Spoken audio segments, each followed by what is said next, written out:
Shalom, selamat malam Bapak Ibu yang terkasih. Beberapa kali saya sempat berjalan-jalan ya di sebuah wilayah di ibu kota, di mana pada wilayah itu, di wilayah tersebut banyak sekali para pejabat-pejabat tinggi yang memiliki rumah di sana. Rumah mereka megah-megah seperti istana. Ya, mungkin tidak seperti para pebisnis ya yang rumahnya lebih megah lagi, tetapi bagi ukuran orang Indonesia ini, para pejabat tinggi ya, pimpinan-pimpinan lembaga atau kementerian ya, pasti rumahnya juga sangat mewah dibandingkan dengan kebanyakan rakyat biasa. Ketika kondisi sempat agak mencekam beberapa waktu yang lalu, saya melihat rumah ini dijaga 24 jam oleh TNI, oleh polisi, oleh mereka yang berpakaian preman. Jalan menuju akses mereka ditutup, dijaga 24 jam. Ya, sampai ada pasukan yang berjaga di ujung jalan. Wah, pokoknya nih kemungkinan kalaupun kondisi memburuk, ada chaos, rumahnya tetap aman. Saya nggak tahu berapa hartanya, uangnya yang ada di rumah itu. Ya, itu bukan urusan saya. Tetapi saya lihat, wah, pokoknya mereka mengusahakan bagaimana caranya tetap ada pengawalan, penjagaan, bersenjata lengkap. Saya kemudian berpikir, ya, itu manusia, dijaga oleh manusia. Saya tidak punya privilege atau mungkin tidak punya jabatan dan uang untuk mendapatkan pengawalan seperti itu.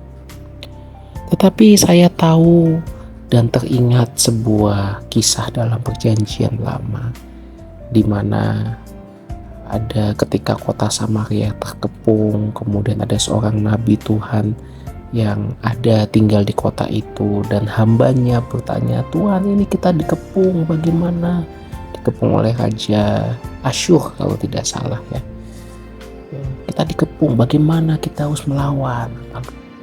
Nabi Tuhan tadi berdoa dan Tuhan menyingkapkan bahwa ada pasukan malaikat yang mengelilingi Nabi Tuhan itu dan mengelilingi kota itu karena ada Nabi Tuhan di situ. Itu perlindungan atau penjagaan dari surga. Malaikat-malaikat Allah diutus untuk menjaga orang-orang pilihannya. Dan saya yakin satu orang malaikat Tuhan yang diutus itu jauh lebih berkuasa daripada mungkin puluhan atau ratusan orang bersenjata lengkap sekalipun. Kenapa? Karena penjaga kita itu dari surga. Penjaga kita diutus Allah yang Maha Kuasa.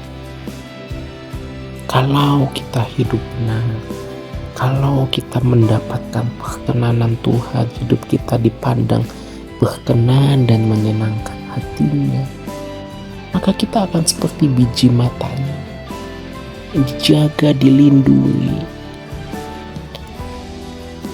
Memang persoalannya banyak orang Kristen merasa mereka umat pilihan dan layak dilindungi. Seringkali dalam khotbah dikatakan, kita orang Kristen adalah biji mata Tuhan. Ya, orang Kristen seperti apa? Kalau orang Kristen tapi hidupnya, kelakuannya lebih buruk daripada orang berdosa atau orang Farisi, kalau kita lihat contoh di Perjanjian Baru, ya kita nggak layak dapat perlindungan Tuhan.